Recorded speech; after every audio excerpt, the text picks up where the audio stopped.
Market Eve, Wednesday, April 27th. It was the day before the big cattle fair at Wndrfl. It rained in torrents, and people thought, this is exactly as in Isalter Case's time. At fairs, she used to be more prankish than usual. It was quite in her line to arrange a downpour like this on a market eve. As the day wore on, the rain increased, and towards evening came regular cloudbursts.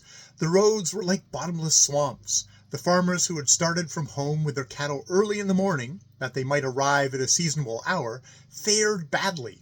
Cows and oxen were so tired they could hardly move, and many of the poor beasts dropped down in the middle of the road to show that they were too exhausted to go any farther. All who lived along the roadside had to open their doors to the market-bound travelers and harbor them as best they could. Farmhouses, barns, and sheds were soon crowded to their limit.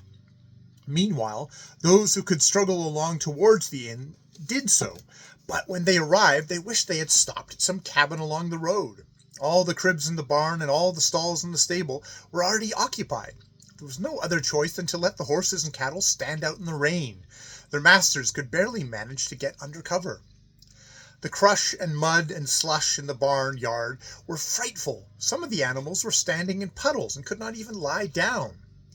There were thoughtful masters, of course, who procured straw for their animals to lie on and spread blankets over them, but there were those also who sat in the inn drinking and gambling, entirely forgetful of the dumb creatures which they should have protected. The boy and the wild geese had come to a little wooded island in Haljamar Lake that evening. The island was separated from the mainland by a narrow and shallow stream, and at low tide one could pass over it dry-shod. It rained just as hard on the island as it did everywhere else. The boy could not sleep for the water that kept dripping down on him. Finally he got up and began to walk. He fancied that he felt the rain less when he moved about. He had hardly circled the island when he heard a splashing in the stream. Presently he saw a solitary horse tramping along the trees. Never in all his life had he seen such a wreck of a horse. He was broken-winded and stiff-necked and so thin that every rib could be seen under the hide. He bore neither harness nor saddle, only an old bridle from which dangled a half-rotted rope end. Obviously, he had no difficulty in breaking loose. The horse walked straight towards the spot where the wild geese were sleeping. The boy was afraid that he would step on them. "Where are you going? Feel your ground!" shouted the boy. "Oh, there you are!" exclaimed the horse. "I've walked miles to meet you." "Have you heard of me?" the boy asked, astonished. "I've got ears, even if I am old. There are many who talk of you nowadays." As he spoke, the horse bent his head that he might see better, and the boy noticed that he had a small head, beautiful eyes, and a soft, sensitive nose. He must have been a good horse at the start, though he has come to grief in his old age, he thought. "I wish you would come with me and help me with something," pleaded the horse. The boy thought it would be embarrassing to accompany a creature who looked so wretched, and excused himself on account of the bad weather. "You'll be no worse off on my back than you are lying here," said the horse, "but perhaps you don't dare go with an old tramp of a horse like me." "Certainly I dare," said the boy. "Then wake the geese, so that we can arrange with them where they shall come for you tomorrow," said the horse. The boy was soon seated on the animal's back. The old nag trotted along better than he had thought possible. It was a long ride in the rain and darkness before they halted near a large inn, where everything looked terribly uninviting.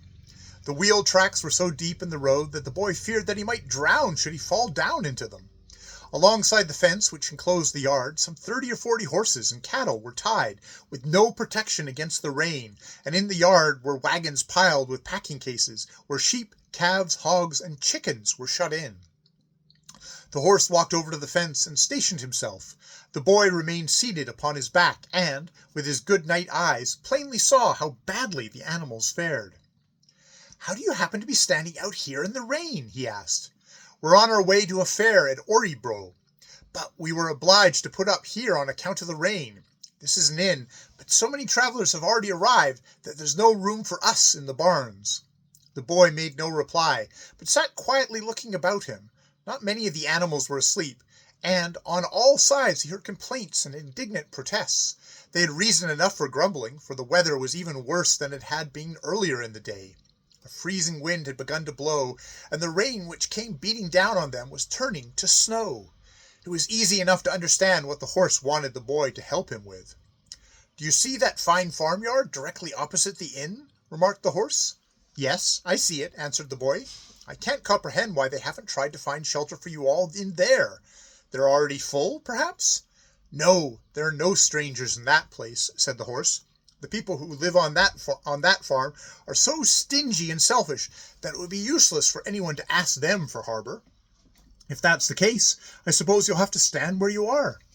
"I was born and raised on that farm," said the horse. "I know that there is a large barn and a big cow shed with many empty stalls and mangers, and I was wondering if you couldn't manage in some way or other to get us in over there." "I don't think I could venture," hesitated the boy, but he felt so sorry for the poor beast that he wanted at least to try. He ran into the strange barn and saw at once that all the outhouses were locked and the keys gone. He stood there, puzzled and helpless, when aid came to him from an unexpected source. A gust of wind came sweeping along with a terrific force and flung open a shed door right in front of him. The boy was not long in getting back to the horse. "It isn't possible to get into the barn or cow house," he said, "but there is a big empty hay shed that they have forgotten to bolt. I can lead you into that." "Thank you," said the horse. "It will seem good to sleep once more on familiar ground. It's the only happiness I can expect in this life."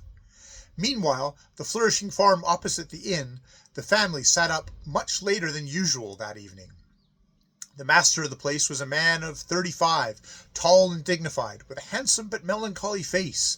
During the day he had been out in the rain and had gotten wet, like every one else, and at supper he asked his old mother, who was still mistress of the place, to light a fire on the hearth that he might dry his clothes.